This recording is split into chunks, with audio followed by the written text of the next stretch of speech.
Come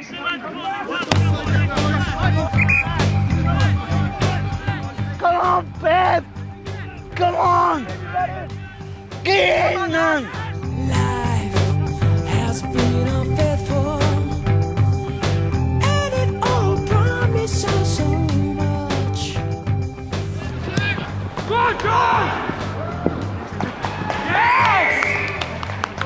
For many young people with a disability, the idea of playing a sport with their able-bodied friends, particularly a full-contact aggressive game like rugby, probably remains little more than a vague hope. But a rugby-mad care worker in Swansea, who saw those frustrations at first hand, began to question whether those aspirations really were an impossible dream. My name is Neil Williams and I work at Forest Park Adult Training Centre for adults with learning disabilities in the Swansea area.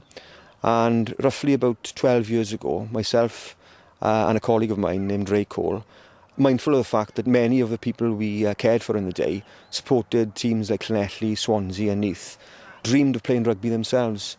And we got together over a pint and we thought, why can't these people actually have the right to play and be part of the communities and the national sport of Wales itself? The Swansea Gladiators Rugby Club was born, a team in which people with disabilities played in the same side as their able-bodied friends, under the same rules, getting the same knocks, sharing the same victories.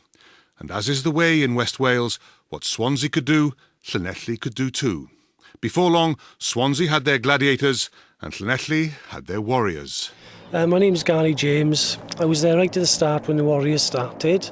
I was working in a day centre for people who learn disabilities called the Social Activity Centre in Halegoff and Llanelli. And one of my colleagues working in the special care unit there, Paul Rowley, had told us all about his exploits with the Swansea Gladiators. Obviously, being Turks, we couldn't let the Jacks be the only team in the region giving these opportunities to people who learn disabilities. Come on, Pep! Come on! Get in, man! That's it, come on. Over the line now, over the line. Over the line. Excellent, well done, Gabe. My name's Gwilym Lewis. I'm a care assistant at Halegoff Social Activity Centre in Llanelli. I came to work in the centre about 5 years ago and was asked almost immediately if I wanted to play for the rugby team. The centre's got quite a lot of adults with varying learning difficulties and some physical disabilities as well. I didn't know what on earth to expect at first. I wasn't even sure when they sort of said, do you want to play for the team, whether it was just staff or is going to involve clients or anything. So I turned up on the first occasion down in Buryport.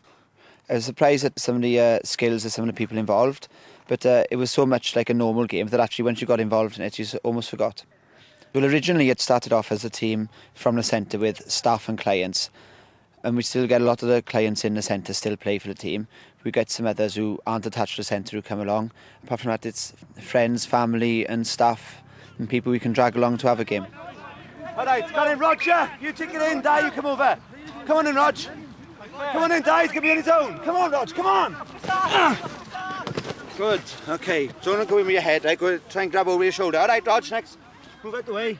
The only actual major concession is that it's passive scrums, because it wouldn't be fair to us boys who are perhaps playing their first game of rugby at 30 or even older to start trying to prop against boys who are much more experienced and that sort of thing. But that's the only actual concession. It has to be said, some of the sort of bigger rugby sides we play, perhaps they'll go slightly easier than they would in some of their league local derbies or something, but it's only the passive scrum, that's the only actual change. We play local rugby sides, like my own side Betters, we play once a year. Kevin Ethan, Buryport, local lower division sides, and also there's a fair social scene grown up partly around the Warriors, with teams being formed in Llanelli Hospital, got a team, the local Asda store have put a side out, the lifeboat crew down in Buryport have put a side out, so we get a lot of teams that way, and then we're up to sort of 12 plus fixtures a year. Go on, Dai, not like with your arm, with your whole body, thump into him. Dai, like this one. Boom, boom, bang. The social side of rugby can be pretty boisterous, and some people would think that the disabled people getting involved in it are a vulnerable group. I mean, how do you feel about that? Yeah, it's difficult to think of some of our players as vulnerable. When you see our hooker on top of tables in pubs with his shirt off, swinging it around his head, you don't really think of the vulnerability. And when we're out, because we're a big group of 20, 30 people, we keep an eye out for each other like that, but no more than any sort of other social groups should, and we haven't had any problems yet. Well, like any club, we've got a a fair mix of characters. Our linesman, Louis, he's known throughout West Wales for turning up and running a line anywhere he might get a free drink. Got banned from Stradi for blowing a whistle when he thought that it should be blown and not when the referee thought it was blown. He's had a couple of other little scrapes. We got our fullback, Dai Spriggs, also very well known down in Stradi, turning up and getting kit off the players and things. He's only got full use of one arm, but he's a very brave tackler and very passionate, almost as passionate as our wing Meredith Pugh. He's going to be starting his 3rd season now, and very involved, very sort of head down when there's a game on, and nothing's more important than rugby once he gets going. Roger's a bit of a character as well.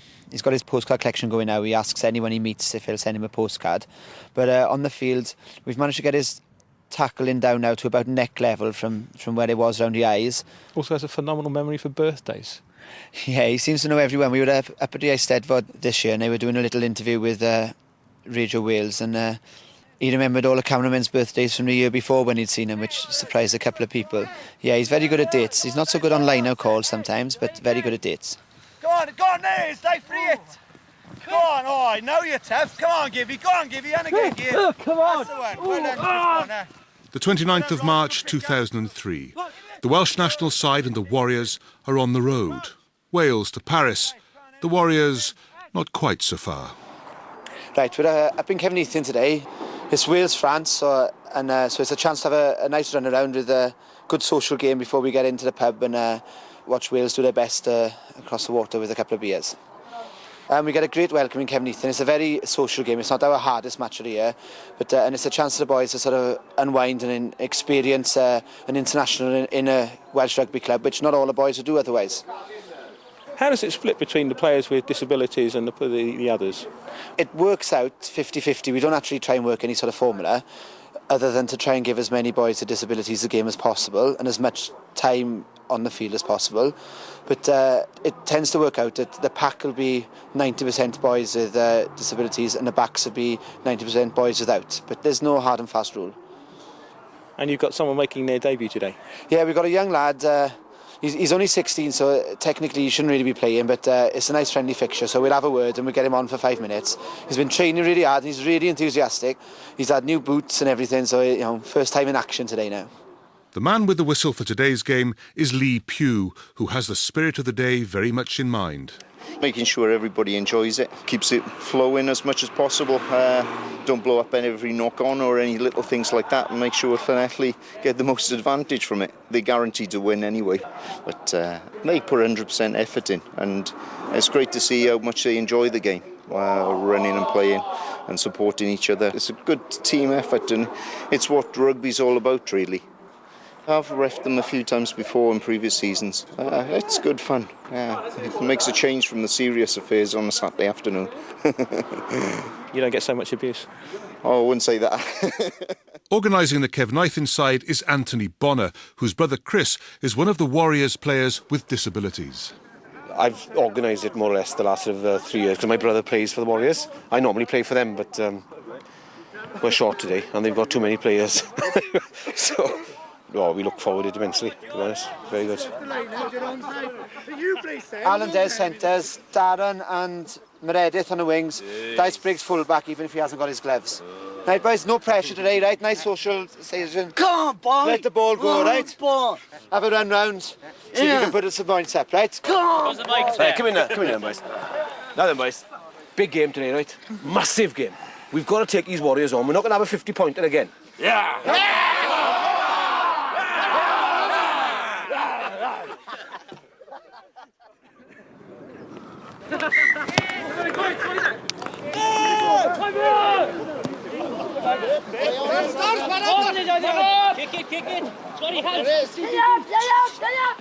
On the touchline, the debutant waiting to play his first game of rugby is Bleddyn Joseph, who's come with his dad, Paul.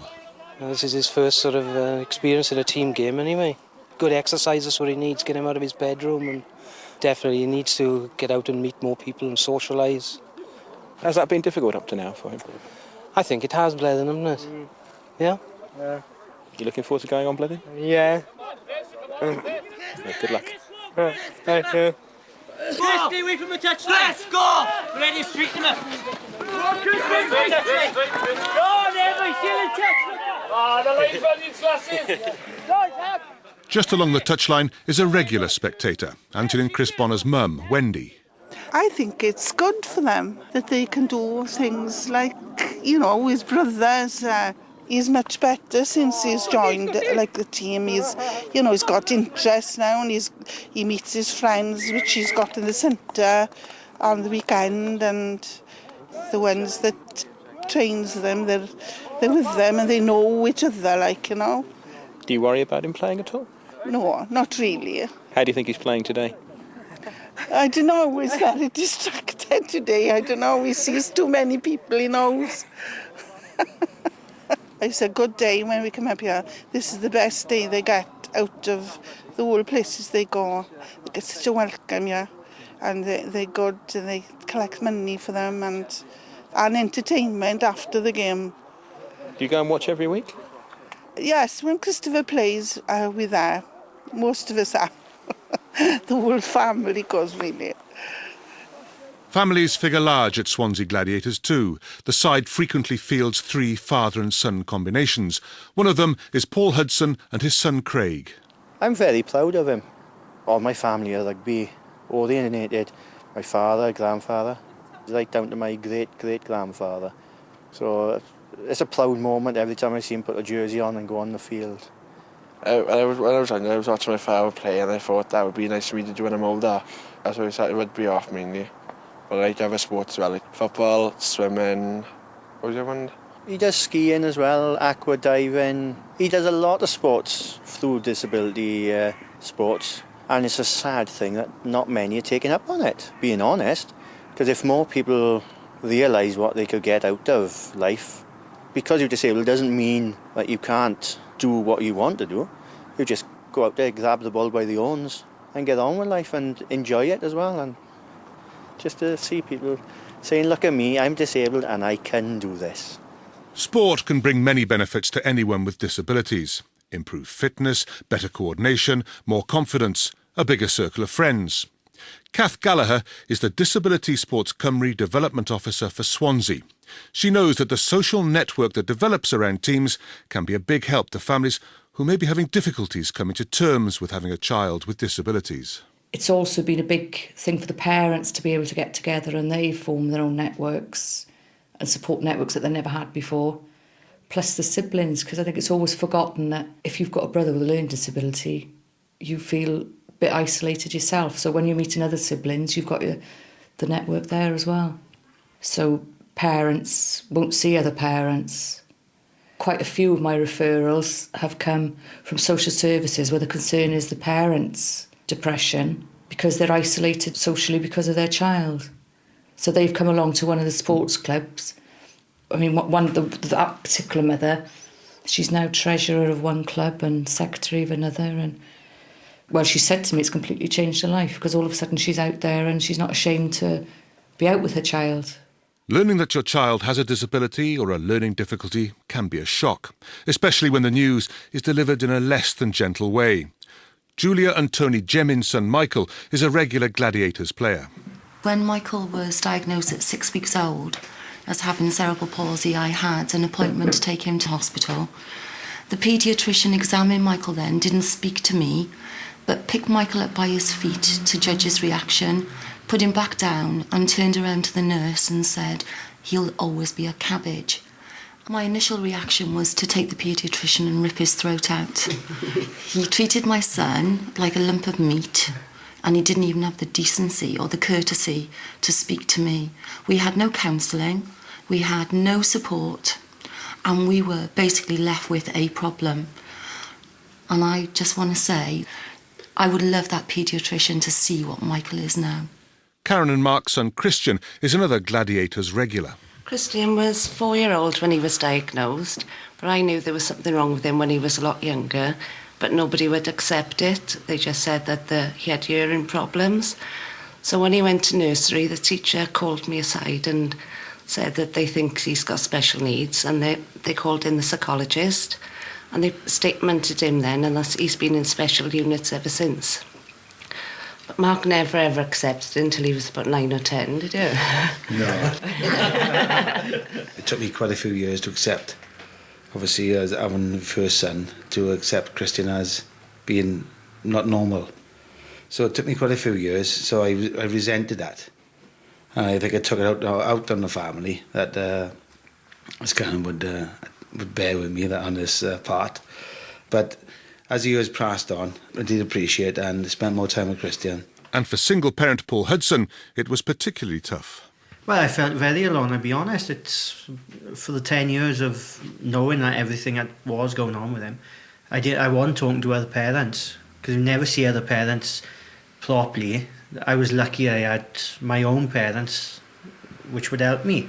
So I was lucky that way until he started going to the football and the Gladiators. I didn't have anybody to talk to. And for all of them, trying to get their children involved in sport was an uphill battle. The other two boys, they both played for and captained their school sides. Obviously, I used to take Michael along on Sundays for training, but he was always ostracised and put to one side. We'll include him later, but they never included Michael.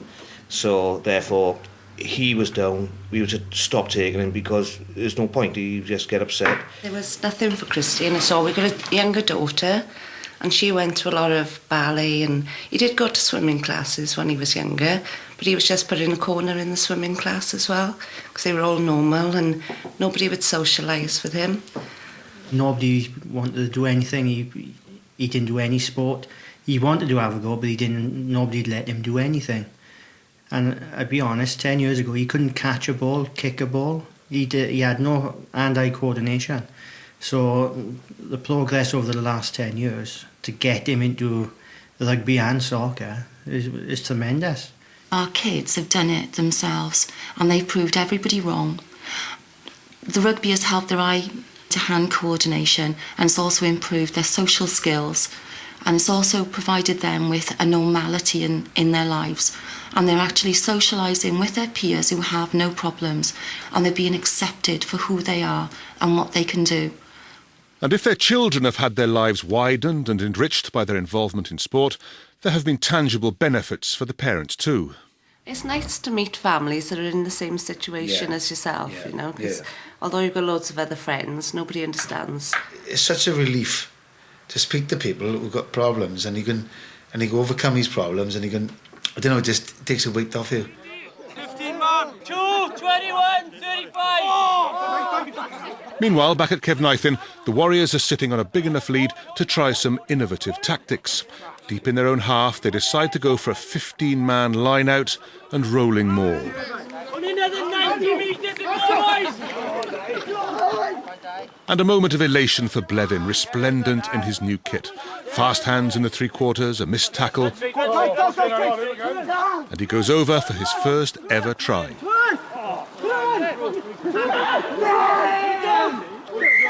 So, the new boots did the trick.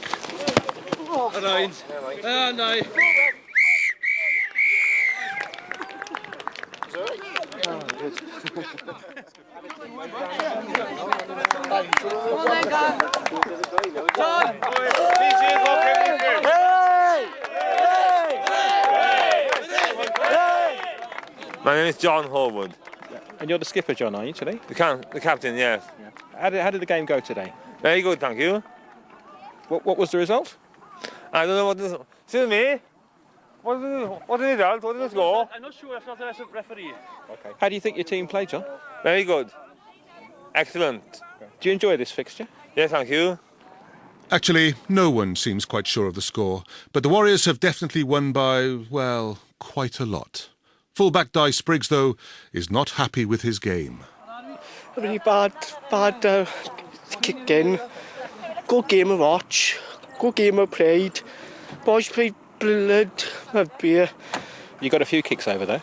2 good kicks. One first kick is really good.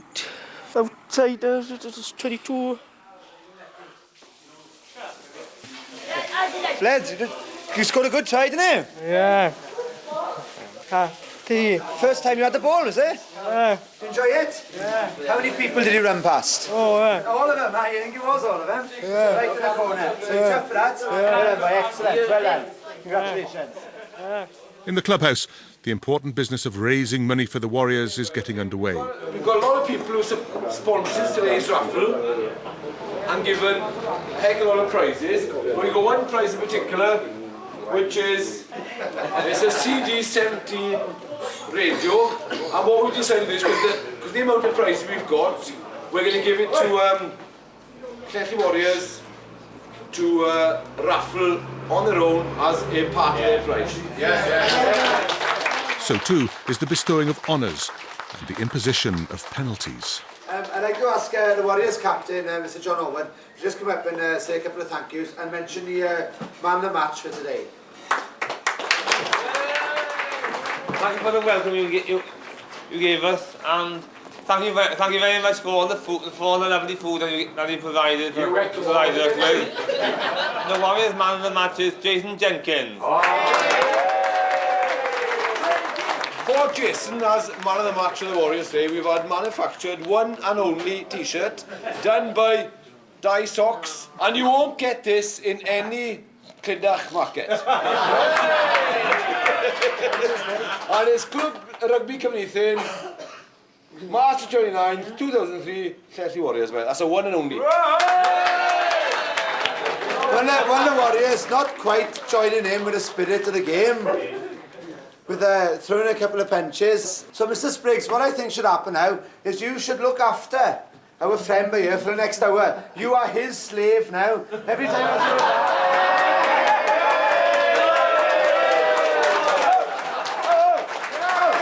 and if he's not satisfied with the first hour, it's another hour. So every time I see the bar. It's 4 years now, the Warriors and Community team and playing each other. And boys, I tell you one thing, it's always a great day. Join me together, boys, in Guide me, oh, thy great Jehovah, pilgrims to this barren land. For flying wing Meredith Pugh, it's been a good day. A hat-trick of tries and a new club record. It felt wonderful. I was really chuffed about it, because I was thinking to myself, my father never got a try for his club, Pennerbank, so I managed, well, 3 today now, and I've had 2 tries for some other team as well. So I've had 5 altogether. So I'm really chuffed.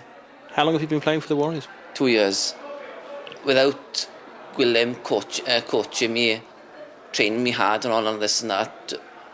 I would have given up rugby, but I really enjoy rugby. When my father used to play, he enjoyed it, so I follow his footsteps. So, what do you like best about playing for the Warriors? They're a very good bunch, and I love, as I say, I just love playing rugby, and the Warriors they're doing really well, and as well as a coach, he's a good player, and I hope hopefully to carry on. Is your dad proud of you? Oh yes, he's really proud of me, and I tell him, well, I became Player of the Year, and I thought to myself, he never had tries, so I've had tries now, so I've done it for my father, and also my grandmother who's passed away long back now, and I've done it for my granny as well. So well done, good game today. Yeah, I'm really chuffed. He doesn't want to do a solo. He'd like everyone to join in as soon as they recognise the song. Okay. But young Meredith, if you'd like to start us off, mate. Put in the middle, mate. Nidon go with my fist,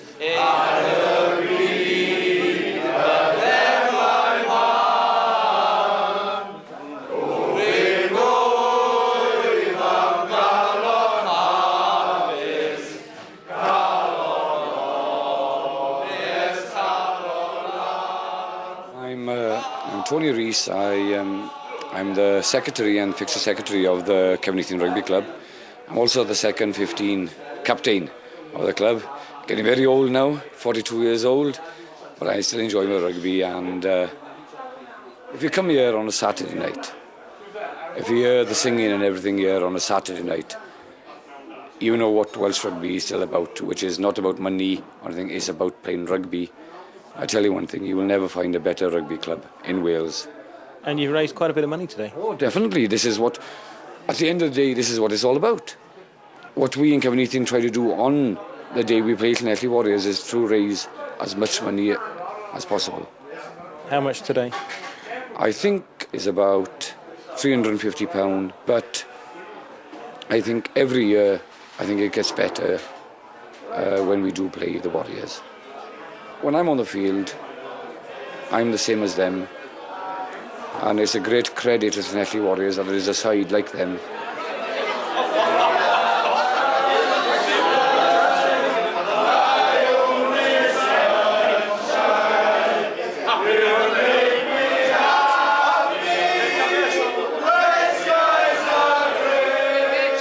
Next week on the New Gladiators, the Warriors decide on their Player of the Year with a little competition.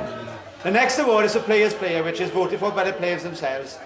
All the 4 boys who were very closely involved deserved a chance to show their skills up here. Obviously, we can't have a game of rugby, just so we can see how good they are. They're well balanced athletes. We'll have a quick game of Twister. And as both Warriors and Gladiators get ready for their crunch local derby, tension mounts. Can the Warriors defend an unbeaten home record? Can the Gladiators repeat their surprise win of last season? Right, we've got to put a bit of importance onto this game, lads, okay?